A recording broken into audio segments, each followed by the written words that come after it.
जय हिंद साथियों, स्वागत है आप सभी का शाइन वाईटी क्लासेस में। हिंदी शॉर्ट हैंड की प्रैक्टिस डिक्टेशन 80 शब्द प्रति मिनट गति से डिक्टेशन 5 सेकंड में शुरू होगी। स्टार्ट। उपाध्यक्ष महोदय, मैं इस बिल का स्वागत करता हूँ। मुझे दुख है कि कई माननीय सदस्यों ने, जिन्होंने पता नहीं किस कारण से कहा तो यह कि वे इस बिल का स्वागत करते हैं, लेकिन वास्तव में इसका विरोध करने का उन्होंने प्रयत्न किया है। आखिर इस बिल में कौन सी ऐसी चीज है जो कि हिंदी को कोई एक विशेष स्थान दिलाती है? मैं पहले ही इस चीज को साफ कर देना चाहता हूँ कि मैं उन लोगों में से नहीं जो कि हिंदी के लिए कोई विशेष स्थान चाहते हैं। मुझे तो ऐसा लगता है कि जो सदस्य महोदय ऐसा कहते हैं कि इस बिल के द्वारा हिंदी को कोई विशेष स्थान दिया जा रहा है, उन्हें वास्तव में हिंदी का इतिहास मालूम नहीं है।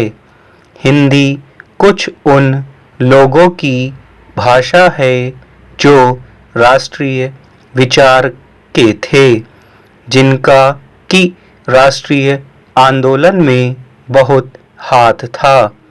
उन्होंने इसका प्रचार किया। यह ध्यान देने की बात है कि राष्ट्रीय आंदोलन के समय में हिंदी की एक ही संस्था नहीं थी, बल्कि दूसरे राष्ट्रीय विद्यालय भी थे और महात्मा गांधी के आदेश के अनुसार वे राष्ट्रीय विद्यालय काम करते थे। उनके द्वारा भी कुछ डिग्रियां और उपाधियां आदि बांटी जाती थीं।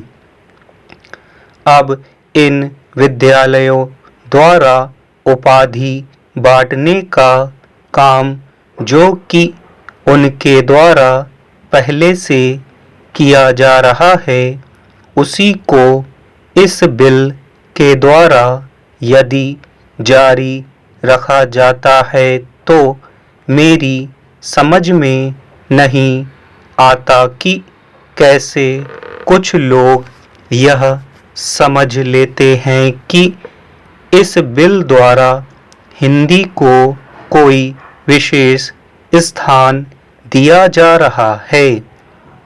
मैं नहीं समझता कि इसमें हिंदी को कोई विशेष स्थान दिए जाने की बात है, और जैसा मैंने पहले निवेदन किया, मैं उन लोगों में से नहीं हूँ जो कि चाहते हैं कि हिंदी को कोई विशेष स्थान दिया जाए, लेकिन मैं एक बात अवश्य उन लोगों से पूछना चाहता हूँ।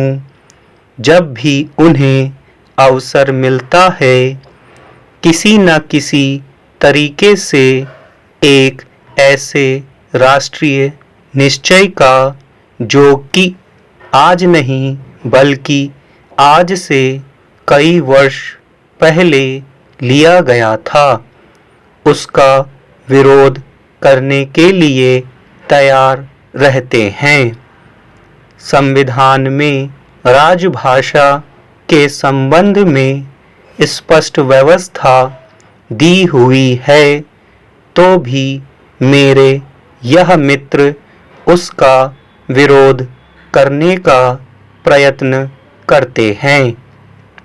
क्या उनके सामने देश की एकता के लिए कोई दूसरा रास्ता है? उपाध्यक्ष महोदय, हम सभी यह मानते हैं कि आज ऐसे समय में जबकि देश के सामने बहुत कठिन समस्याएं हैं, यह सदन एक महत्वपूर्ण प्रश्न पर विचार कर रहा है। माननीय प्रधानमंत्री जी ने आज जो भाषण इस सदन में दिया है और जो अपील उन्होंने राष्ट्र के नाम प्रसारित की है, उसके लिए हम उनको हृदय से धन्यवाद देते हैं।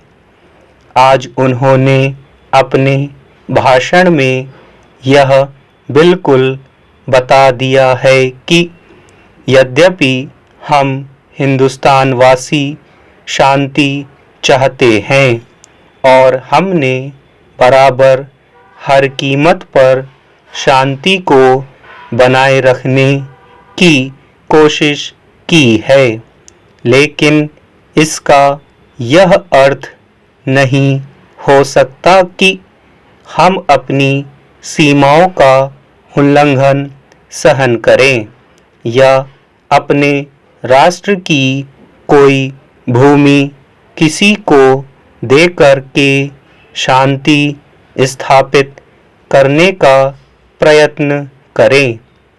प्रधानमंत्री जी ने सदन के सामने जो भाषण दिया है और जो आंकड़े सदन के सामने रखे हैं, सचमुच उनसे यह स्पष्ट प्रकट हो जाता है कि हमारी जिन सीमाओं का आज पाकिस्तान अतिक्रमण कर रहा है, वे सीमाएं और वह भूमि सब हमारी है। इस समय पाकिस्तान का जो रवैया है, वह कोई नई बात नहीं है। हमने बराबर पाकिस्तान की ओर मित्रता का हाथ बढ़ाया है, लेकिन पाकिस्तान ने बराबर उस हाथ को काटने का प्रयत्न किया है। देश के विभाजन के समय से लेकर हमने बराबर हर प्रश्न का, हर विषय को मित्रता से तय करने का प्रयत्न किया है, चाहे पाकिस्तान का रुख किसी भी प्रकार का क्यों न रहा हो। देश के विभाजन के समय हमने पाकिस्तान के साथ में जो समझौता किया, उसके अनुसार हमने पाकिस्तान को उसके हिस्से से अधिक दिया। उसके पश्चात भी जब जब कोई प्रश्न हमारे सामने आए, हमने उनको उचित प्रकार से तय करने का प्रयत्न किया। आज भी पाकिस्तान की तरफ हमारा करोड़ों रुपए का कर्ज है, जिसको पाकिस्तान ने आज तक नहीं दिया है, लेकिन फिर भी हमने पाकिस्तान के साथ अच्छा बर्ताव रखा है। आज तक जो रुख पाकिस्तान अपनाता रहा करता है, अगर वही रुख हम भी अपनाते तो नहर के पानी को बंद करके पूरे पाकिस्तान को वीरान कर सकते थे, किंतु हमने ऐसा नहीं किया। एक देश के साथ दूसरे देश के संबंध आपसी सद्भाव और नैतिकता के आधार पर ही स्थापित रह सकते हैं। स्टॉप।